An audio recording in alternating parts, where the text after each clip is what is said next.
हरि ओम मंगलमूर्तये नमः। ओम गणाधिपतये नमः। यद्पादपङ्कजध्वानै श्रुतयः श्रुतिमागता स्पन्दमाना हृदिदेशे ध्याये ब्रह्ममयं गुरुम्। संस्कृतम भारतम के आमुख पटल पर आज पुनः आप सभी विद्वज्जनों का, सभी सुधी श्रोता बंधुओं का, प्रिय विद्यार्थियों का, सबका एक बार पुनः स्वागत है। आज बृहद जातकम के आयुर्दाय पर चर्चा कर रहे थे, कल भी आरंभ किया था, आज उसी पर चर्चा होनी है। पर इस चर्चा से पूर्व, जैसा कि प्रतिदिन हम लोग चर्चा करते आ रहे हैं, कुछ न कुछ आप लोगों के द्वारा प्रश्न उपस्थित कर दिए जाते हैं और उन प्रश्नों पर कुछ चर्चा कर ली जाती है। विचार करके पुनः हम लोग आगे बढ़ते हैं। तो कल के पारायण में आचार्य भट्टाचार्य जी ने एक बात कही है कि एवं किम व्याख्यानम भवति, क्या इस प्रकार से भी व्याख्यान हो सकता है। पितरौ शिशोः प्राण तुल्यौ, क्योंकि माता पिता के लिए तो जो बच्चा हो रहा है वह प्राण तुल्य है। अतः तयो एक तरेण सह वियोगः विच्छेदः वा, एक प्रकार से कहें तो उसका जो विच्छेद माने अलग हो जाए वह भी एक प्रकार का प्राण वियोग ही तो है। अथवा पित्रोह एक तरस्य प्राणात्ययः भविष्यति, एक प्रकार से उसके अलग हो जाने से, हट जाने से, दूर चला जाए, अथवा उसका कोई उससे विच्छेद कर ले तब भी एक प्रकार से प्राण का अत्यय हो जाएगा माता पिता का, तो वो तो प्राण के तुल्य ही है उसके लिए। तो ये बात शब्द से तो खींच तान करके अर्थ किया जा सकता है, लेकिन यह अर्थ आचार्य बराहमिहिर को अभीष्ट नहीं है। बराहमिहिर ही क्यों कहें, ये जो भी टीकाकार हैं उन टीकाकारों को यह अर्थ कहीं से भी अभीष्ट नहीं है कि प्राणात्यय अर्थ उसका किया जाए। जो ये श्लोक है, एक बार फिर से इस पर विचार करके तब आगे चल रहे हैं। ये कहा है कि रास्यांतके सद्भिरवीक्षमाणे चंद्रे त्रिकोणोपगतैश्च पापैः प्राणै प्रयात्यासु शिशोर्वियोगम, यह पूरा श्लोक है। प्राणै प्रयात्यासु शिशुर्वियोगम स्ते अस्ते च पापैस्तु हिनांसु लग्ने। तो अब इसमें ये कहना है कि जो शिशु बालकः आसु मन क्षिप्रमेव प्राणैर्वियोगम प्रयाति, ये अर्थ है।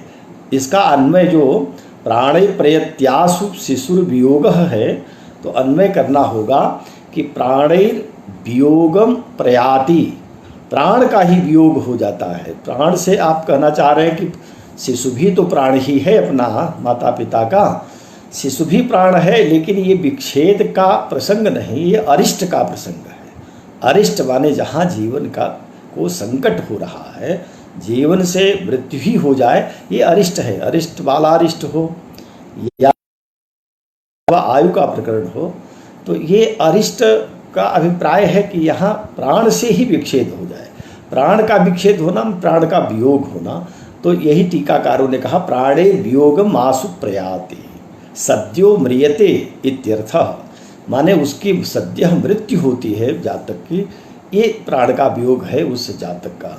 ऐसा अर्थ करना ये सभी टीकाकारों को अभीष्ट है और यही अर्थ मैंने भी किया था। पर आप जो एक इसमें कह रहे हैं कि अयम स्थूल फलः, ये तो स्थूल फल है। मातुः पितुः तथा अपर कुटुम्बानाम योगे फलस्य क्षय वृद्धिर भवितुम् अर्हति। चाहे तो माता पिता हो या जो परिवार के अन्य लोग हैं, उसमें फल की क्षय वृद्धि तो संभव है, होती ही है। अतः वियोगपदेन न सर्वथा सर्वदा प्राणात्यय गंतव्य है, ऐसा नहीं मंतव्य है। ऐसा नहीं मानना चाहिए कि जब कभी भी कहा जाए कि वियोग शब्द आवे तो वियोग का प्राण क्षय हो, ऐसा अर्थ नहीं समझना चाहिए। क्योंकि विच्छेदोपि किम न संभवति, विच्छेद तो हो ही सकता है। विच्छेद का अर्थ है अलग हो जाना, दूर हो जाना। यह अर्थ तो संभव कह रहा हूँ कि हो सकता है, लेकिन अर्थ जो आचार्य को अभीष्ट है वो चूँकि ये अरिष्टाध्याय पर चर्चा कर रहे हैं, ये अरिष्ट पर चर्चा हो रही है।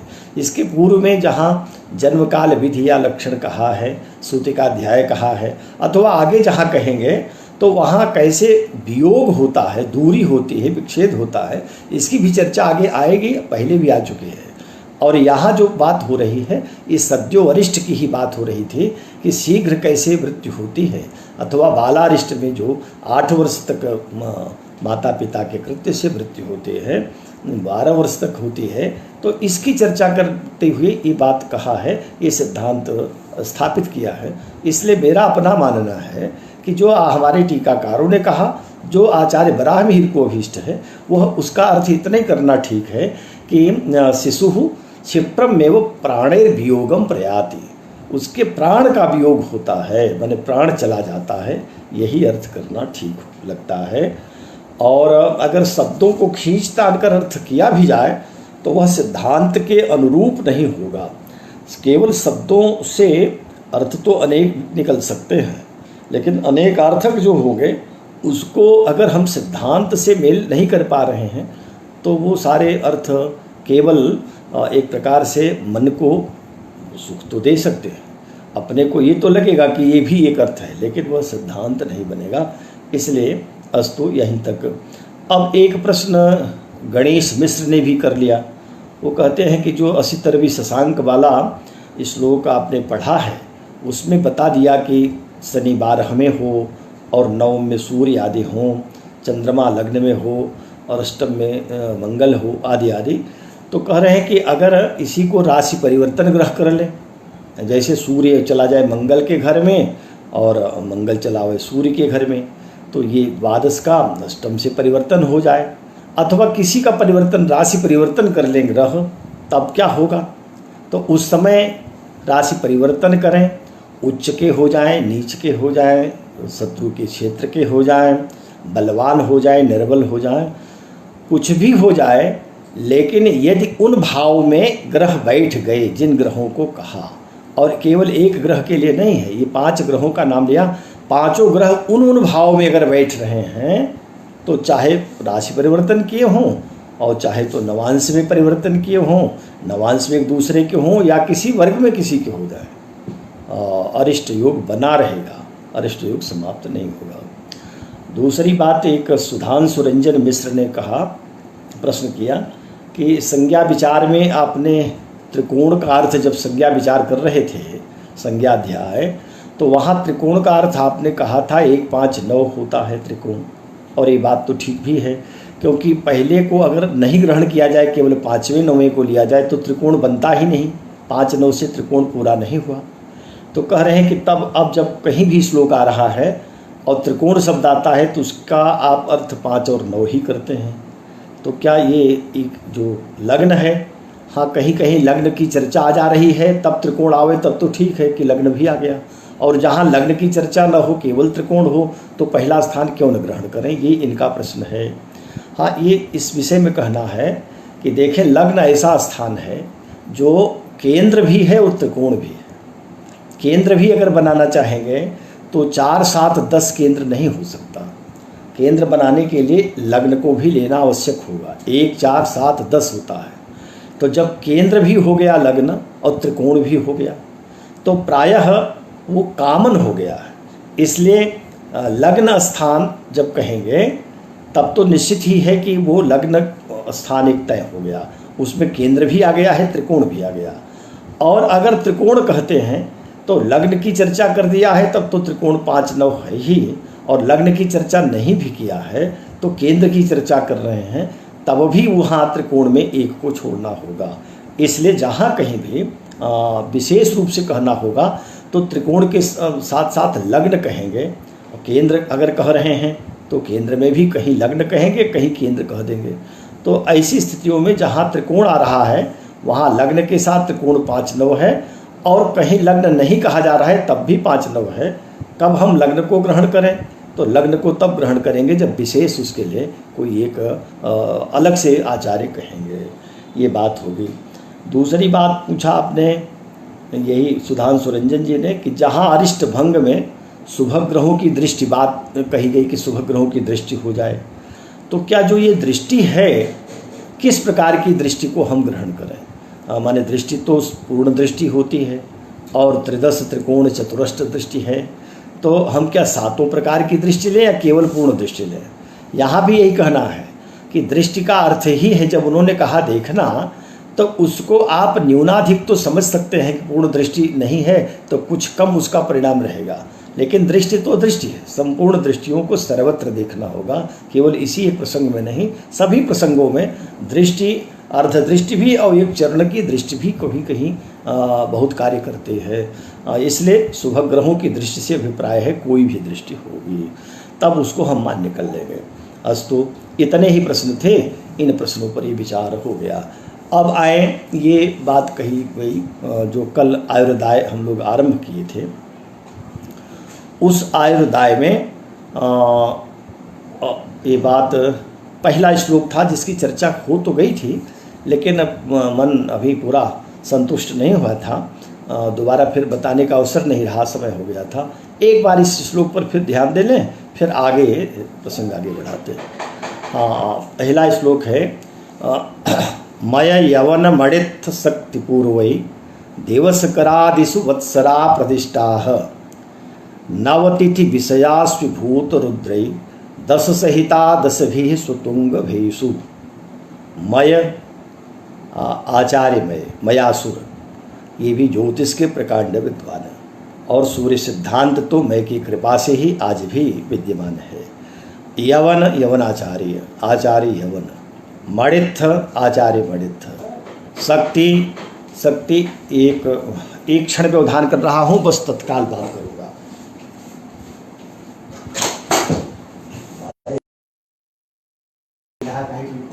उधर से जाओ, पीछे से खटखटाओ, जो लोग हैं बात करो, वहाँ से जाओ बात करो ना, इसके बगल से जाओ, पीछे से, इस समय ऐसी नाच चल रहा है, बगल से जाओ, यहीं से सीधे से चले जाओ और दाहिने जाकर खटखटाओ।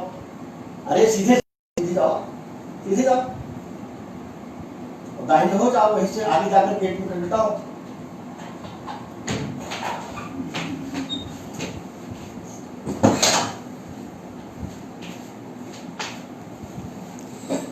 हाँ, व्यवधान के लिए क्षमा। मैं कह रहा हूँ कि ये आचार्यों को गिनाया, मय यवन मणित्थ शक्ति पूर्वै, आचार्य मय, आचार्य यवन, आचार्य मणित्थ, और शक्ति पूर्वै से यहाँ पाराशर को ग्रहण करें, आचार्य पाराशर। देवसकरादिषु वत्सराः प्रतिष्ठाः, ये सूर्यादि, दिवसकर माने भगवान सूर्य, सूर्य आदि के वत्सर माने वर्षों को प्रतिष्ठा निर्देश किया है, बताया है। प्रत्येक ग्रह को कितना वर्ष प्राप्त हो रहा है, ये जो वर्ष प्राप्त होगा यह उनकी प्रदत्त आयु होगी। इतनी आयु पूर्ण आयु है, और इसको इस रूप में भी लें कि जो दशा आचार्य बराहमिहिर कहेंगे, वो महादशा विंशोत्तरी दशा को ग्रहण नहीं किया, अष्टोत्तरी को भी ग्रहण नहीं किया है, योगिनी को भी नहीं किया, न काल दशा न चक्र दशा, या जितनी दशाएं हैं उन किसी भी एक दशा को इन्होंने स्वीकार नहीं किया। अभी जो दशा कराएगा, लेकिन अभी से जानते रहें कि जिन ग्रहों की जितनी प्रदत्त आयु है, पूर्णायु है, वही पूर्णायु उसकी पूर्ण दशा भी मानी जाएगी। तो सूर्यादि ग्रहों का जो वत्सर कहा, अब वत्सर में भी चर्चा करते हैं कि कौन वत्सर लेंगे। वर्ष तो कई प्रकार के, जैसे मास कई होते हैं, कालमान में 9 प्रकार का कालमान कहा गया, उसमें से प्रधान तो 4 हैं। तो 4 कौन कौन हैं? तो वो एक तो सौर मास, सावन मास, चांद्रमास, नक्षत्र मास। तो इसमें जो सौर मास है उसी को आधार बना करके ये बात कही जा रही है। कितना किसको मिलेगा? तो कहा नवतिथि विषयास्विभूत रुद्रै 10 सहिता 10 भी स्वतुंग भेषु। नव का अर्थ है नव वर्ष, तिथि का अर्थ होगा 15 तिथि। तिथि तो 30 होती है पर रूढ़ 15 अर्थ में ही है। 30 अमावस्या को लेकर होती है, दोनों पक्षों की मिलाने से होती है, पर तिथियां एक पक्ष की 15 ही है, इसलिए तिथि का अर्थ सर्वत्र 15 ही ग्रहण करते हैं। विषय, विषय कुल 5 होते हैं, क्योंकि 5 ज्ञानेंद्रियां हैं, 5 उनके विषय। और वैसे भी देखें तो पंचमहाभूत, उनकी जो 5 तन्मात्राएं हैं वो भी सब विषय। तो विषय माने 5 ही अर्थ ग्रहण किया गया ज्योतिष शास्त्र में। अश्वि, अश्विनी कुमार, ये 2 होते हैं, इसलिए अश्वि माने 2। भूत, भूत पंचमहाभूत, पृथ्वी अग्नि जल वायु आकाश, तो 5 ये भूत।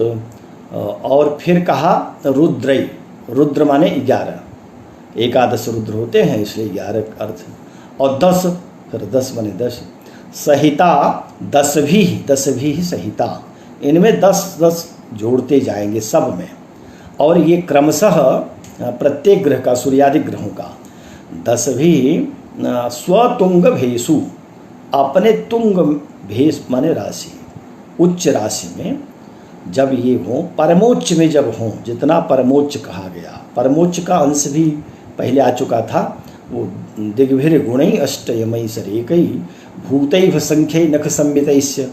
तो सूर्य का 10 दिग् भी बने 10, दिग्भिर गुणै 3 चंद्रमा का, अष्टयम 28 मंगल का, सरेकै 15 बुध का, भूत बृहस्पति का 5, भ संख्या नक्षत्रों की 27 शुक्र का, और नख संवितैस्य नख कुल 20 शनि का। ये परमोच्च अंश हैं। जैसे सूर्य मेष में 10 अंश तक है, तो 10 अंश उसका परमोच्च अंश है। अगर इतने अंश पर सूर्य है तो निश्चित ही सूर्य की प्रदत्त आयु जो होगी वो कितनी रहेगी, तो 9 में 10 और जोड़ लिया 19 वर्ष सूर्य की आयु। सूर्य के द्वारा प्रदत्त जो पूर्णायु है वो 19 वर्ष।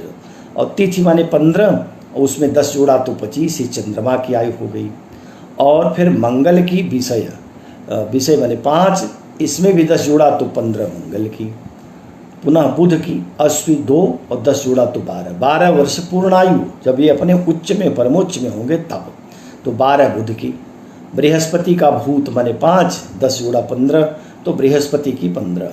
रुद्रई 11 हुआ शुक्र का, उसमें 10 जोड़ा तो 21 वर्ष शुक्र की। और 10 में 10 जोड़ा तो 20, इतना हुआ शनि की।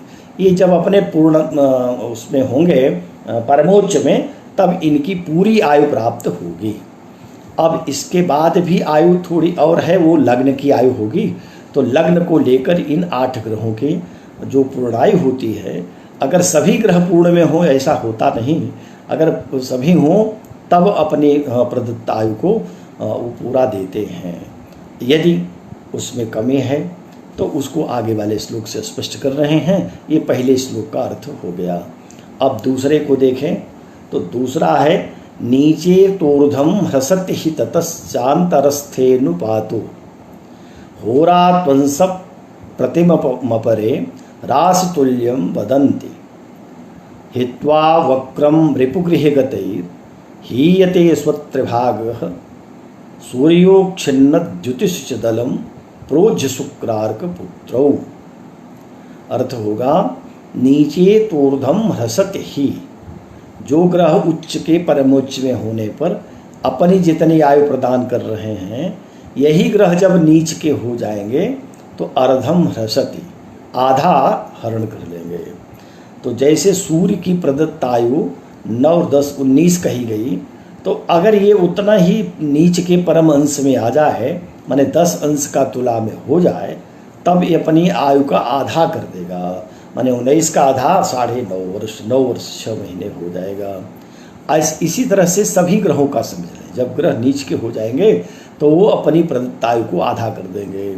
नीचे तो अतोर्धम ह्रसति हि ततश्चान्तरस्थेनुपातो। और कहा कि अच्छा, अगर वो ग्रह न तो उच्च का है न नीच का है, अभी उच्च से आगे बढ़ गया है या नीच में आने वाला है, अथवा बीच में कभी किसी राशि में है तब क्या करेंगे? तो कहा ततः चांतरे स्थे अनुपातो, अनुपात से जान लें। उच्च नीच के बीच में है तो अनुपात से जान लिया। अनुपात माने गणना करनी होगी। गणना करके पूर्णांक अगर किसी को 25 वर्ष है या 19 वर्ष है, तो अगर वह चतुर्थ में है, उच्च से चतुर्थ राशि में है, तो उसका एक प्रकार से जितनी आयु है उस आयु का आधा तो नीच का हुआ और आगे चरण होगा इसमें बीच में। तो माने एक प्रकार से वो पूरी अपनी आयु को आधा दे रहा है नीच राशि में और पूर्ण दे रहा है 19 उच्च में, तो बीच में कितना होगा?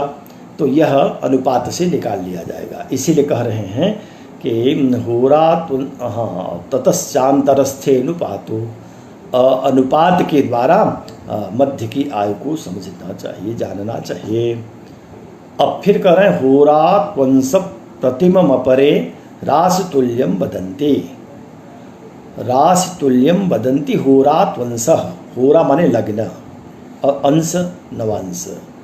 और प्रतिमम अपरे होरा में हो और अगर मान लीजिए नवांश के हो, अपने होरा माने लग्न, लग्न या नवांश में हो तो उसी के नवांश में हो का क्या अर्थ है? लग्न और नवांश, तो उसकी भी आयु होगी, लग्न की भी आयु होती है, क्योंकि 7 ग्रहों की आयु से पूर्णायु होगी नहीं।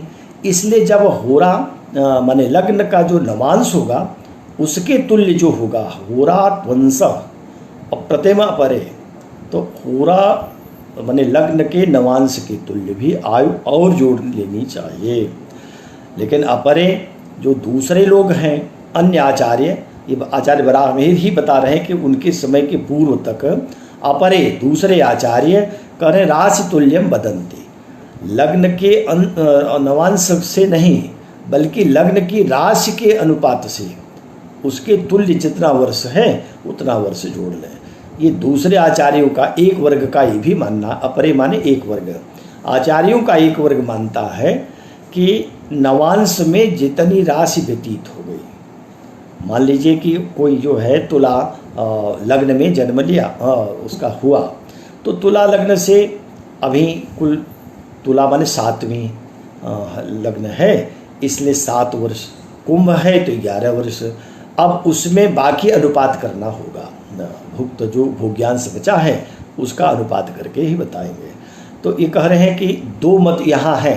एक वर्ग तो कह रहा है कि होरा माने लग्न का जो अंश है उसके तुल्य होरा त्वंसम प्रतिम अपरे उतना कहें, लेकिन एक वर्ग अपरे राशि तुल्यम वदन्ति, नवांश की जो राशि है उसके तुल्य आयु जाने।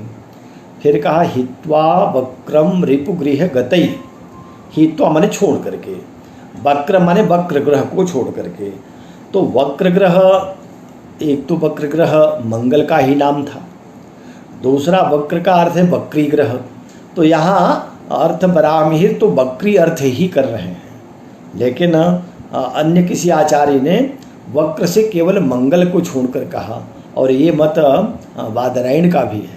लेकिन आचार्य बराहमिहिर बादरायण के इस मत को न लेकर के केवल यहाँ कहा हित्वा वक्रम रेपुगृह गतैर हीयते स्वत्रिभागः, जो ग्रह वक्री हैं उन ग्रहों को छोड़ करके ग्रह अपने शत्रु के घर में गए हुए होंगे, वह स्वत्रिभाग हीयते, अपनी प्रदत्त आयु का त्रिभाग, हीयते माने उसको क्षय हो जाएगा, त्रिभाग माने तृतीयांश। तो तृतीयांश आयु का नष्ट कौन करेगा? जो शत्रु की राशि में ग्रह बैठा हुआ होगा। लेकिन अगर वो वक्री है तब नहीं, वक्री है तो पूरा रहेगा। एक आचार्य कहते हैं कि नहीं, अगर मंगल को छोड़ दीजिए, मंगल शत्रु के घर में भी गया होगा तब भी पूरा देगा, अपने राशि में है, मित्र में है तब तो देगा। लेकिन मंगल को न मान करके यहाँ आचार्य कर रहे हैं कि जो वक्री ग्रह है वह वक्री ग्रह को छोड़ दें। अगर मार्गी ग्रह हैं तो शत्रु के घर में गए हों तो अपनी प्रदत्त आयु का त्रिभाग माने तृतीयांश नष्ट कर देंगे, छीन लेंगे। ही यते ज्योतिष दलम प्रोज्य शुक्रार्क पुत्रो, और प्रोज्य शुक्रार्क पुत्रो, शुक्र अर्क पुत्र बने शनि, सूर्य का पुत्र, इन दोनों को प्रोज्य बने छोड़ करके, शुक्र और शनि को छोड़ करके अगर शेष ग्रह सूर्योच्छन्न द्युतिष, सूर्य की किरणों से इनकी किरणें लुप्त हो गई हैं, अर्थ होगा कि अस्त हो गए। अगर सूर्य नहीं, शुक्र और शनि को छोड़कर शेष ग्रह सूर्य के अंश में आ गए, माने सूर्य के समीप आ गए, कालांश के अंतराल में हैं, तब ये अस्त हो जाते हैं। तब इनकी स्थिति क्या होगी? तो दलम, दलम का अर्थ होता है आधा, दल माने पूरे का आधा, तो ये अपनी आधी आयु नष्ट कर देते हैं। अस्त ग्रह अपनी संपूर्ण प्रदत्त आयु का आधा भाग क्षय कर लेता है। और ये अस्त कब होते ही तो पहले आ ही चुका है, वो कालांश बता दिया गया था कि वो है दस्रेन्द्रवः शैलभुवश्च शक्रा रुद्राक्ष चंद्रा स्थितय क्रमेण। सूर्य से दस्येन्द्रवः माने 12 अंश तक चंद्रमा, शैलभुव 17 अंश तक मंगल, शक्र माने इंद्र 14 अंश तक बुध, रुद्रा 11 अंश तक बृहस्पति, ख चंद्र माने 10 अंश तक शुक्र, और तिथय 15 अंश तक शनि। ये अस्त माने जाते हैं। इसमें शुक्र आदि के लिए विशेष है कि वह जब बकरी होकर के अस्त हो, पूरब पश्चिम में हो, तो उसमें अंतर किया, लेकिन एक स्थूल तौर पर ये अस्त का विचार किया गया। तो अगर ग्रह अस्त हैं लेकिन उसमें भी शुक्र और शनि अस्त हो तो कोई बात नहीं, शेष ग्रह अगर अस्त हैं तो अपनी प्रदत्त आयु का दल माने आधा भाग नष्ट कर देते हैं, छीन लेते हैं, प्रदत्त आयु में से कम कर लेते हैं, ये बात है। फिर से एक बार श्लोक पर अर्थ पर दृष्टि डालें, फिर आगे चलते हैं। नीचे तूर्धम ह्रसति हि ततश्चान्तरस्थेनुपातो, कहा कि अगर ग्रह अपने नीच राशि में आ जाएं, परमोच्च में है तो पूरी आयु प्रदान करेंगे, नीच राशि में आने पर अपनी प्रदत्त आयु को अर्धम ह्रसति, आधा नष्ट कर लेंगे, आधा छीन लेंगे, आधी ही आयु देंगे। और ततश्चान्तरस्थे, बीच में कहीं भी हो तो अनुपात करके, चांतरस्थेनुपातो, अनुपात द्वारा उनकी आयु समझ लेनी चाहिए, उनकी प्रदत्त आयु। होरा त्वंसम प्रतिमम अपरे, और होरा त्वंसम प्रतिम, होरा अंश माने नवांश, जिस लग्न का नवांश हो उसका जितना भुक्त है उतना जानना चाहिए कि वह अपनी आयु लग्न प्रदान कर रहा है। लेकिन अपरे दूसरे लोग कहते राशि तुल्यम बदंते, जो नवांश है वह जिस राशि का है, राशि की जो संख्या है उसकी संख्या के बराबर आयु वह लग्न प्रदत्त दे रहा है, प्रदान कर रहा है, ऐसा समझना चाहिए। हेत्वा वक्रम रिपुगृह गतई, वक्री ग्रहों को छोड़ करके शेष ग्रह जब रिपुगृह गतई शत्रु के घर में गए हों तो स्वत्रिभाग गहीयते, वो अपने प्रदत्त आयु का तीसरा भाग तृतीयांश हरण कर लेते हैं। सूर्योच्छन्ना द्युतिषु च दलम प्रोज्य शुक्रार्क पुत्रो, और जब ग्रह अस्त हो जाते हैं तो अस्त होने पर अपनी प्रदत्त आयु आधी नष्ट कर देते हैं, लेकिन शुक्रार्क पुत्रो, शुक्र और शनि को छोड़ करके, माने ये अस्त भी हो जाएंगे तब हरण नहीं करेंगे, पूरी आयु देंगे। अब ये दूसरे श्लोक का अर्थ पूरा हो गया। अब आइए तीसरे श्लोक पर फिर ध्यान दें।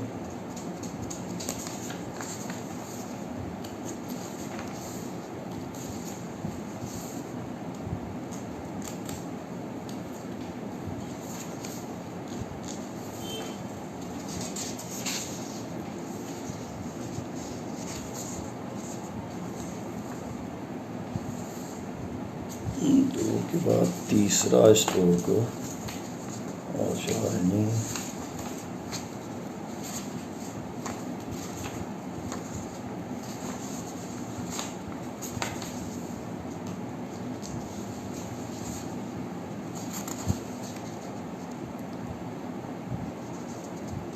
हाँ, तीसरा श्लोक देखें। ये श्लोक भी इस उसमें थोड़ा डिम छपाई है, इसलिए ऐसा दिखाई दे रहा। ये बता रहे हैं कि उस चक्रार्ध में, ये चक्राय जो आयुर्दाय होगा, चक्र में जो ग्रह जहाँ स्थित होंगे उसमें से कितना किस ग्रह की आयु रहेगी। आयु अपना ग्रह जिन स्थानों में स्थित होते हैं भी करते रहते हैं। तो ये श्लोक तीसरा पढ़ रहे हैं। सर्वार्ध त्रिचरण पंचषष्ठ भागाः, सर्वार्ध त्रिचरण पंचषष्ठ भागाः, क्षीयन्ते व्यय भवनात् सत्सु वामम्, सत्सु अर्धम ह्रसति तथैक राशि गानाम एकोंस हरति एकोनहंस हरति वल्ली तथाश्च श्रद्धः, बलि तथाश्च सत्यः, तथाह सत्यः, बलि तथाह सत्यः। अर्थ है सर्वार्धस्त्रिचरण पंचषष्ठ भागाः असत्सु धामम। अर्थ हो जाएगा कि जो जिन ग्रहों की बात कही गई अभी, सातों ग्रहों की, इन सातों ग्रहों में जो भी ग्रह द्वादश स्थान में होगा, अब वो असत्सु माने पापक ग्रह हो, असत ग्रह हो, पापक ग्रह हो, तो अगर वह द्वादश स्थान में है तो उससे लेकर के सप्तम स्थान पर्यंत, अगर कोई भी पाप द्वादश से सप्तम तक है तब वह अपनी प्रदत्त आयु हरण करेगा। कौन कितना हरण करेगा? कहा सर्वार्ध, सर्व अगर द्वादश में है तो संपूर्ण आयु नष्ट कर देगा। 12वें कोई पापक ग्रह बैठा है, पापी है, तो वह जितनी आयु प्रदान किया उसकी आयु शून्य हो गई। बलवान है और द्वादश में है तो आयु पूरा नष्ट किया। अच्छा, अगर एकादश में है, पापक ग्रह है, तो अर्धम, आधी आयु नष्ट करेगा। जितनी आयु मिली उस आयु का आधा भाग कम कर लें। और अगर वह सर्वार्ध त्रि माने तृतीयांश, अगर वह दशम में है तो अपनी प्रदत्त आयु का तृतीयांश नष्ट कर देगा। चरण का अर्थ है चार, चतुर्थांश, एक चरण माने चतुर्थांश। तो 12वें में तो पूरी आयु नष्ट किया, 11वें में अर्ध किया, 10वें में तृतीयांश नष्ट किया, और अब 9वें में एक चरण नष्ट किया। एक चरण माने चतुर्थांश नष्ट किया। और पंचमांश नष्ट करेगा अष्टम में, और षष्ठ और सप्तम में जब आएगा तो षष्ठांश नष्ट करेगा। सर्वार्ध त्रिचरण पंचषष्ठ भागाः, अपनी प्रदत्त आयु का इतना भाग हरण करते हैं। क्षीयन्ते, क्षय कर लेते हैं। व्यय भवनात् असत्सु वामम्, व्यय भवनात् असत्सु वामम्, विपरीत क्रम में आए। व्यय भवन से माने 12वें से सप्तम पर्यंत जो पापक ग्रह हैं, असत ग्रह हैं, वह अपनी प्रदत्त आयु का, अगर 12वें है तो सर्व का, 11वें में है तो अर्ध का, अगर दशम में है तो त्रि का, तृतीयांश का, और दशम के बाद यदि वह नवम में है तो अंश का, चरण का, और यदि अष्टम में है तो पंच का, और सप्तम में है तो वह षष्ठ भाग को नष्ट करेंगे। सत्सु अर्धम हसति। अब इसी को कहा कि अगर सत्सु शुभग्रह 12वें से सप्तम तक है तो तब 12वें से सप्तम तक अगर शुभग्रह हैं तो अर्धम हसति, ये जितना कहा गया उसका आधा करते जाएंगे। जैसे संपूर्ण था द्वादश में, तो शुभग्रह अगर द्वादश में है तो अपनी प्रदत्त आयु का पूरा न नष्ट करके आधा नष्ट कर देंगे। अच्छा, तो आ गया, मान लीजिए कि द्वादश में से एकादश में आ गया, तो एकादश में आएगा तब वहाँ वह चतुर्थांश नष्ट करेगा, क्योंकि आधा नष्ट करता था पापग्रह, तो उसका आधा चतुर्थांश नष्ट कर देगा शुभग्रह। फिर अगर दशम में शुभग्रह स्थित है तो पापग्रह नष्ट करता था तृतीयांश, तो ये तृतीयांश को आधा माने षष्ठांश नष्ट करेगा। और पापग्रह अगर दशम में एक नहीं नवम में हो नष्ट करते थे, तो इसको अगर माने आठवां अंश हो जाएगा। इसी प्रकार से अगर वह षष्ठ वो होते थे अष्टम में, तो अपना पंचभाग नष्ट करते थे अष्टम में, तो ये दशमांश नष्ट करेगा, शुभ ग्रह होगा। और सप्तम में अगर पापग्रह थे तो अपनी प्रदत्त आयु का षष्ठ भागा, छठा भाग नष्ट करते थे षष्ठांश, तो शुभ ग्रह अगर आ जाएगा तो ये अपने प्रदत्त आयु का द्वादशांश नष्ट करेगा, 12वां अंश ही नष्ट कर पाएगा। ये शुभ ग्रहों के लिए बात कही। प्रथम ह्रसति तथैक राशिगानाम, तथैक उसी प्रकार से एक राशिगानाम, एक राशि में गए हो एकोंसम हरति बलि तथा सत्यः, एक अंश का ही बलवान ग्रह हरण करते हैं। ये तथा जैसा कि आह माने कहा है, कौन? सत्य, सत्याचार्य ने कहा है।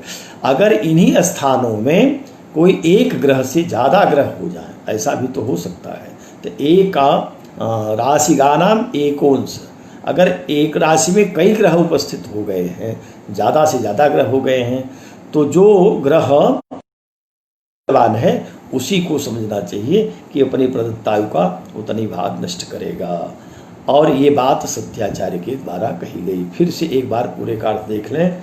सर्वार्ध त्रिचरण पंच षष्ठ भागा क्षीयन्ते व्यय भौराद सत्सुभामम, मन द्वादश के क्रम से सप्तम पर्यंत जो ग्रह जितनी आयु प्रदान कर रहे हैं, प्रदान किया है, उन ग्रहों का 12 में अगर बैठा है पापग्रह है तो अपनी प्रदत्त आयु को सर्वनष्ट कर देगा। अगर एकादश में है तो अपनी प्रदत्त आयु का आधा नष्ट करेगा पापग्रह। अगर वह दशम में है तो अपनी आयु का तृतीयांश, नवम में है तो अपनी आयु का चरण माने चतुर्थांश, अगर वह अष्टम में है तो अपनी प्रदत्त आयु का पंचमांश, और सप्तम में है तो अपनी आयु का छठा भाग नष्ट करेगा, हरण कर लेगा। यही बात विपरीत क्रम से अगर शुभ ग्रह हैं तो वो आधा ही नष्ट करेंगे। जैसे पापग्रह 12 में पूरी आयु नष्ट करेगा तो शुभ ग्रह है तो आधी ही करेगा।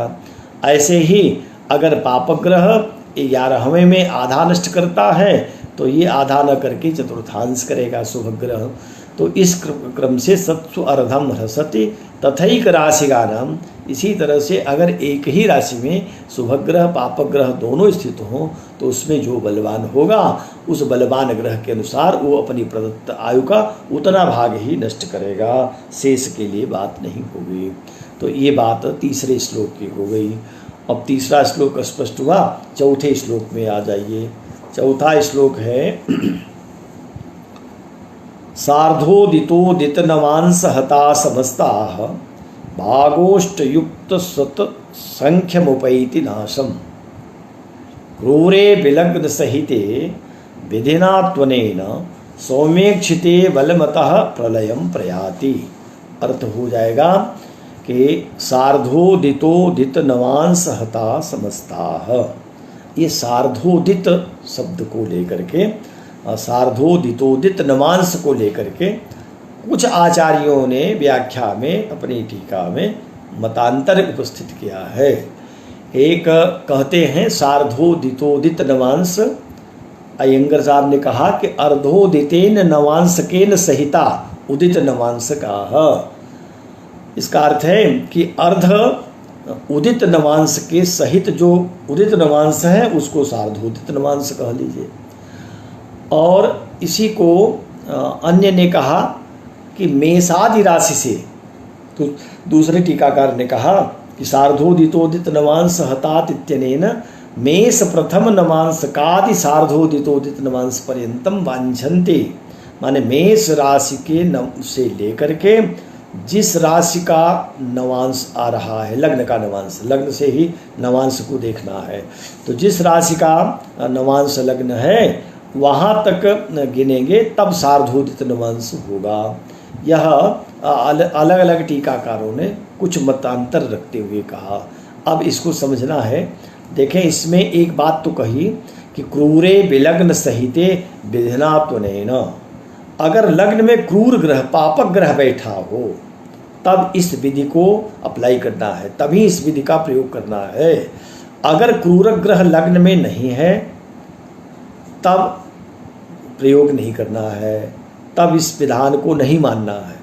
कहा कि अगर क्रूर ग्रह लग्न में बैठा हो लेकिन सौम्य क्षिते, सौम्य ग्रह से देखा जाता हो तब दलमतः प्रलयम प्रयाति, तब अपनी प्रदत्त आयु को दलमतः माने आधा ही, जितना वो आएगा नवांश की गणना से उसका आधा ही समझना चाहिए, आधा ही प्रलयम प्रयाति माने नष्ट करेगा।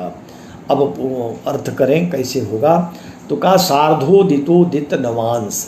अब इसको समझना है कि है क्या, तो देखें लग्न के जितने नवांश भुक्त हो गए हों, लग्न के नवांश भुक्त होते हैं, जैसे मान लीजिए कि किसी का जन्म मीन लग्न का हुआ, कुंभ लग्न का हुआ, तो कुंभ लग्न में अभी 5 नवांश बीत गए, या मकर का 5, किसी भी लग्न का जितना नवांश बीता हुआ है, जितना खंड उसका बीत गया है, उस खंड को हम कहेंगे कि इतना वर्ष हो गया। अब वही जो जितने नवांश भुक्त हो जाते हैं उसी को उदित नवांश की संज्ञा दी गई ज्योतिष शास्त्र में। लग्न का नवांश जितना भुक्त हो जाए उन्हें हम उदित नवांश कहते हैं। अब जिस नवांश में जन्म हो उस नवांश का जितना भुक्त हुआ हो उसको हमको त्रैराशिक क्रम करना है गणना करके, उसी से गणित करके परिणाम निकालें। जो परिणाम लब्धि आएगी उसी लब्धि में उदित जो नवांश जितना बीता था, जितना उस नवांश का भाग बीत गया है उसको जोड़ लिया जाए। जब उसको साथ ले लेंगे तो ये सार्धोदित नवांश है। यहाँ सार्ध का अर्थ, सार्ध माने सह समम साकम सार्धम वाला सार्ध है, सार्ध माने साथ उतना, माने उसके सहित, सार्ध यहाँ सहित से अर्थ करना है, उदित नवांश के सहित। अब उदित नवांश तो जितना भुक्त हुआ और उसमें फिर जितना बचा है उसको नवांश का भाग जो अभी भुक्त है, और अब भुक्त तो एक राशि हो गई। जैसे मान लिया कि हम विचार कर रहे हैं मिथुन राशि का, तो मिथुन राशि का 15 अंश बीत गया हो, मिथुन राशि माने मिथुन लग्न है और उसका 15 अंश बीत गया, तो 15 अंश बीता और मिथुन का नवांश आरंभ कहाँ से होगा, तो तुला से होता है। तो तुला से 15 अंश, तो 3 20 का एक खंड होता है, तो 6 40 का 2 खंड हो जाएगा, और 3 खंड 10 अंश का होगा, चौथा खंड 13 अंश 20 कला का होगा, और 5वां होगा 16 अंश 40 कला का। तो ये 5वां चल रहा है, इसके 4 खंड बीत गए, तो इस 4 जो बीते हुए हैं उसी को हम उदित नवांश कह रहे हैं, उसके सहित। अब जब 15 अंश का हो गया है और जबकि 13 अंश 20 कला के बाद ही 5वां नवांश शुरू हो गया, तो अब इसमें जितना भुक्त हुआ है उस भुक्त को भी हम जोड़ें, उसके साथ ले लें, फिर त्रैराशिक क्रम से हम गणना करके निकालें। अब जितना आया इस नवांश को कह रहे हैं सार्धोदितोदित नवांश हता। हता का अर्थ है गुणितात, गुणा करके। समस्ता किसमें करें, समस्ता समस्त ग्रहों का, समस्त ग्रहों की जितनी आयु आई, जब आपने उसको चक्रपात से हानि कर लिया, चक्र हानि कर लिया, किस ग्रह को कितनी आयु प्राप्त हुई एक नियत कर लिया कि इतनी आयु हो गई, तो प्रत्येक ग्रहों में इस सार्धोदितोदित नवांश को हम त्रैराशिक क्रम से गणना करके निकालेंगे, और जितना आएगा उसमें भागोष्ट युक्त सतसंख्य मुपैति नासम। भागोष्ट युक्त सतसंख्य, शतसंख्य और अष्ट माने 108। 108 अंश क्यों कहा, 108 की संख्या क्यों लाए, क्योंकि एक जो नवांश होता है उसमें किसी भी लग्न में 9 नवांश होते हैं, और कुल राशियां हैं 12, तो 12 राशियों में कुल 108 नवांश होंगे, क्योंकि एक में 9 है तो 12 9 या 108। तो 108 से क्या करेंगे, संपूर्ण आयु जितनी आयु सब ग्रहों की प्राप्त हुई है उस संपूर्ण आयु में हम 108 से भाग दे देंगे। ये यही कह रहे हैं भागोष्ट युक्त सतसंख्य मुपैति नासम। अब जो आएगा उसे संपूर्ण आयुर्दाय में घटा देंगे। घटा देने पर अगर लग्नस्थ पापक ग्रह है, यही बात का क्रूरे विलग्न सहिते विधिनातुनेन, तब तो हम जब पापक ग्रह लग्न में स्थित होगा और शुभ ग्रह की दृष्टि नहीं होगी, अगर शुभ ग्रह की दृष्टि होगी तो जितना आया उसको आधा घटाएंगे। अगर पापक ग्रह है और कई पापक ग्रह हो गए तो कई पापक ग्रहों में जो बलवान है बस उसी एक को लेना है। अगर मान लीजिए शुभ ग्रह पापक ग्रह दोनों हो गए, तब दोनों की स्थिति में बलवान कौन है ये देखें। शुभ ग्रह बलवान है तब तो कुछ नहीं करना है, पापक ग्रह बलवान है तो पापक ग्रह के रहने पर अगर उसे शुभ ग्रह नहीं देख रहा है तब तो हम पूरा घटाएंगे, नहीं तो उसका भी आधा करके घटा देंगे, जितना आएगा वही संपूर्ण आयुर्दाय होगी। इसी बात को ये समझा रहे हैं। यहाँ से देखें, सार्धोदितोदित नवांस हता समस्ता भागोष्ट युक्त सतसंख्यमुपैति नासम। सार्धोदित नवांस माने जितना लग्न के नवांश का भाग भुक्त हो चुका है उतना वर्ष, उसके बाद शेष जो भुक्त बचे हैं उसको हम त्रैराशिक क्रम से गणित करके 108 का भाग करेंगे। जितना आएगा उस संपूर्ण आयु में समस्त ग्रहों के द्वारा प्रदत्त संपूर्ण आयु को उस एक नवांश से माने 108 से भाग दे करके जितना लब्धि प्राप्त होगी उस लब्धि को अगर क्रूर ग्रह लग्न में बैठा है तब तो करना है, नहीं बैठा है तब तो कोई बात नहीं, पूरी आयु जो की त्यों रहेगी। क्रूर ग्रह लग्न में बैठा है तो उतनी आयु संपूर्ण आयुर्दाय में घटा लेंगे, शेष पूरा उसमें आयु रहेगी। अगर कह रहे हैं कि सौम्य ग्रह से देखा जा रहा हो, सौम्येक्षिते दलमतः, तब आधी ही जितना लब्धि आई इसकी आधी आयु को घटा करके तब हम पूरी आयुर्दाय स्पष्ट समझेंगे। फिर से देखें, सार्धोदितोदित नवांस हता समस्ता भुक्त नवांस के सहित शेष बचे हुए नवांस को हृता गुणित करके गणना करके गुणित करके माने गुणा करके समस्ता संपूर्ण प्रदत्त जो ग्रहों की आयु है उसमें भागोष्ट युत सत संख्य 108 नवांश के द्वारा भाग दे करके लब्धि निकालेंगे। जितनी लब्धि आएगी, अगर क्रूर ग्रह लग्न में है तो क्रूरैर विलग्न सहिते, लग्न में क्रूर ग्रह बैठा है तब इस विधि को वहाँ करना है, तब घटाकर आयुर्दाय मानेंगे। यदि उस क्रूर ग्रह पर लग्न पर किसी भी शुभ ग्रह की दृष्टि, कोई भी दृष्टि अगर हो जा रही है, दृष्टि होने पर शुभ ग्रह की प्रदत्त जो आयु न माने लब्धि आई उसका आधा करके संपूर्ण ग्रहों के प्रदत्त आयु को में से घटा लेंगे, शेष जितना बचेगा ये संपूर्ण आयुर्दाय उस जातक की मानी जाएगी, वही कही जाएगी, वही पूर्ण आयु होगी। यह भी अर्थ स्पष्ट हो गया। अब आगे वाले 5वें श्लोक पर ध्यान दें। 5वां श्लोक आचार्य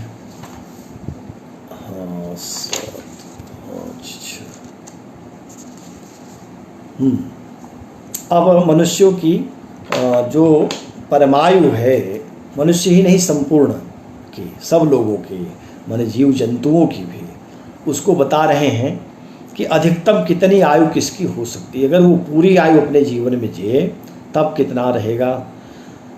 तो ये पहला ये श्लोक शायद इस बृहज्जातकम का शिखरणी छंद का ये श्लोक है। समासष्ठिर द्विघ्निर मनुज करेणाम पंच निशा हयानाम द्वात्रिंशत् खर कर भयो पंचक कृति विरूपा साप्यायुर वृष महिषयोर द्वादश सुनाम स्मृतम छागादीनाम दशक सहिता सटच परमम। आचार्य कह रहे हैं कि मनुष्यादिकों की आयु कुल कितनी परमायु होती है, उसको कहा समाष्ठिर द्विघ्नि। समा माने वर्ष, षष्ठी माने 60 और द्विघ्नि माने 2 से गुणा कर लें तो 60 दूनी 120 वर्ष। किसकी 120 वर्ष आयु है? मनुज करिणाम, मनुष्यों की, और करिण माने हाथियों की। हाथी और मनुष्य की समान आयु है। कितनी? 120 वर्ष। समाष्ठिर द्विघ्नि, 120 वर्ष। लेकिन पंचच निशा 5 रात्रि और रात्रि से रात्रि दिन दोनों अहरनिश कह लें, माने अहोरात्र, तो 5 अहोरात्र और 5 दिन अधिक 120 वर्ष 5 दिन तक समासष्ठिर द्विघ्ने 120 वर्ष 5 दिन मनुज करिणाम, मनुष्य और करे की क्या है परमम आयु हो, परम आयु समझनी चाहिए मनुष्य और हाथी की। हयानाम द्वात्रिंशत, हय माने घोड़ों की आयु, द्वात्रिंशत माने 32 वर्ष, 32 वर्ष घोड़े परम आयु को प्राप्त होते हैं। अच्छा, खर करभयो पंचक कृति ही, खर माने गधा और करभयो, करभ यहाँ ऊँट के लिए, उष्ट के लिए कर रहे हैं, तो गधे और ऊँट पंचक कृति ही 5 का वर्ग, 5 पचम 25 वर्ष, 25 वर्ष तक रहते हैं। विरूपा साप्यायु, विरूपा साप्यायुर विष महिष, विष महिषयो, बैल की भैंस की माने गाय भैंस की जो आयु है वो विरूपा माने 1 कम कर लें, रूप माने 1, विरूप माने 25 में 1 कम किया 24, साप्यायु इनकी परमायु गाय भैंस की 24 वर्ष तक होते हैं। और 12 सुनाम, सुना माने कुत्तों, कुत्तों की 12 वर्ष 12 वर्ष होते हैं। स्मृतम छागादीनाम दशक सहिता षट्च परमम, दशक सहिता माने 10 सहित, 60 माने 6 16 वर्ष किसकी आयु कहा, छागादीनाम, छाग माने भेड़ बकरी, तो भेड़ बकरियों की जो आयु है उनकी 16 वर्ष तक, परमम माने परम आयु जाननी चाहिए। समाह माने वर्ष, परमम समाह स्मृतम कही गई। फिर इसे एक बार अर्थ करते हैं, इसमें कुछ अधिक नहीं, ये तो केवल परमायु को बता रहे हैं। समास स्थिर द्विघिनी मनुज करीणाम पंचच निशा, मनुष्य की, करी माने हाथी की आयु, परम आयु षष्ठिर द्विघिनी 60 दूनी 120 और पंचनिशा माने 5 दिन रात्रि और 120 वर्ष 5 दिन वर्ष होता है किसका, मनुष्य और हाथियों की परमायु। हयानाम द्वात्रिंशत, घोड़ों की 32 वर्ष। खर कर भयो पंचक कृति, खर माने गधे और ऊँट की 25 वर्ष की आयु। विरूपा सा प्यायुर वृष महिषयो, वृष बैल गाय बैल और भैंस आदि की विरूपा साप्य 24 वर्ष की आयु हो गई। और 12 सुनाम, जो कुत्ते हैं या कुत्ते के वर्ग के जो भी हैं उसमें हिरण आदि भी होंगे, उनको 12 वर्ष ही समझें। और स्मृतम छागादि नाम, जो छागादि हैं बकरी आदि भेड़ आदि, इनकी 10 संहिता, दशक संहिता षड्ज परमम 16 वर्ष की परमायु जाननी चाहिए। ये बात हो गई, ये श्लोक भी पूरा हुआ, 5वां श्लोक हो गया। अब आइए 6ठे श्लोक में, यह भी परम आयु का एक प्रकार से योग बता रहे हैं कि परमायु योग है। अनिमिष परमांस के विलग्ने शशितनये गवि पंच वर्ग लिप्ते, और मवति ही परमायुषम भवति, मवति नहीं भवति ही परमायुष प्रमाणम यदि सहिता सकला सुतुंग भेषु। अनिमिष कहते हैं मीन राशि को, मीन को ही मछली को ही कहते हैं। अनिमिष माने मीन, परम अंश के, उसका परम अंश हो, मीन राशि लग्न हो और मीन ही नवांश भी हो जाए तब परमांश होगा, क्योंकि मीन लग्न का अंतिम जो नवांश है वो मीन ही होना चाहिए। मेष मकर तुल कर्क से शुरू होता है तो कर्क से नवा मीन आएगा, इसलिए परमांशक हो, मीन लग्न हो, मीन ही नवांश हो, और विलग्ने यही लग्न होनी चाहिए। शशि तनये, जो शशि तनय है माने बुध, वो कहाँ हो, गवि, गवि माने वृष का हो। पंचवर्ग लिप्ते, पंचवर्ग, पंच का वर्ग होगा 25, 25 लिप्त माने कला का हो, 25 अंश में हो, लिप्त अंश 25 अंश का वृष राशि में बुध आ जाए, और मीन लग्न हो और अंतिम नवांश में हो, उसका अंत भाग आ रहा हो। भवति ही परमायुष प्रमाणम, ये परमायुष प्रमाण होगा, जितनी आयु अभी बताई है मनुष्य की, जो ग्रह गणना करने से आते हैं। परमायु माने परमोच्च में ग्रहों का और नवांश सहित अगर जोड़ा जाए तो जितनी आयु आती है, कह रहे हैं इतनी आयु इससे भी आ जाएगी। मीन लग्न बना लीजिए, मीन लग्न में परम मीन नवांश भी कर लें और सभी ग्रह उच्च के अपने हो जाएं। लेकिन बुध तो सब ग्रहों के साथ अगर सब उच्च हों तो स्वयं उच्च नहीं हो सकता, क्योंकि बुध सूर्य उच्च का होगा मेष में, तो बुध कभी भी कन्या में हो नहीं सकता। और शुक्र भी पास में होगा तो शुक्र तो मीन का हो सकता है, मेष का सूर्य भी हो सकता है, पर बुध अधिकतम वृष राशि के 25 अंश में जा सकता है। वही करें 25 अंश पर बुध वृष का हो, और तब भवति ही परमायुषः प्रमाणम। अब ये परमायुष का प्रमाण होगा, लेकिन सकला सुतुंग भेषु सहिता, अन्य सभी ग्रह अपने तुंग में परमोच्च में हों। सभी ग्रहों को परमोच्च में रख लीजिए, मीन लग्न बना लीजिए और बुध को कहाँ बैठा लें, गवि माने वृष का 25 अंश पर। फिर गणना करके गणितागत जो आयु आएगी वही आयु पूरी 120 वर्ष और 5 दिन पूरी आयु मिल जाएगी। ऐसा गणित करके विद्वानों ने, टीकाकारों ने निकाला भी है। तो इसको एक बार फिर से अर्थ देख लें, और आज 6 श्लोक पूर्ण करके कल इस अध्याय को भी पूरा करेंगे। अनिमिष परमांस के विलग्ने ससितनये गवि पंच वर्ग लिप्ते। मीन राशि लग्न में हो, विलग्ने माने लग्न मीन का हो, और मीन का ही नवांश भी, अंतिम नवांश मीन का हो जाए, और वही लग्न हो उसमें ससितनये गवि पंच वर्ग लिप्ते। और 25 कला पर, कला ही कहें अंश नहीं, 25 कला पर ये कला और अंश, यहाँ राशि अंश कला विकला होता है, तो लिप्त जो कह रहे हैं वो अंश से ही अर्थ करें। तो 25 अंश पर बुध गवि माने वृष का हो, ऐसी स्थिति में और अन्य सारे ग्रह सुतुंग भेषु अपने परमोच्च में हो, उच्च स्थान में हो। यदि सहिता सकला सुतुंग भे, यदि सभी ग्रह अपने उच्चांश में होंगे, तब भवति ही परमायुषः प्रमाणम, परम आयु का प्रमाण गणना के द्वारा उतना ही आएगा। ये इस श्लोक से जानना चाहिए। अस्तु, आज का पाठ यहीं तक, 6 श्लोक पूर्ण हो गए। कल फिर अगले श्लोक पर चर्चा करेंगे। आज आप सभी लोगों का धन्यवाद, आप समय देते हैं, इसलिए ग्रंथ का पाठ भी आगे बढ़ता चल रहा है। तो एक अच्छा कार्य हो रहा है। ज्योतिष शास्त्र वेदांग है, इस पर चर्चा हम लोग करते रहते हैं, तो ये ईश्वर की कृपा से सब संभव हो रहा है। सबके प्रति शुभ कामना, मंगल कामना करता हुआ अपनी बात समाप्त कर रहा हूँ। जयतु संस्कृतम, जयतु ज्योतिषम, जयतु भारतम। धन्यवाद।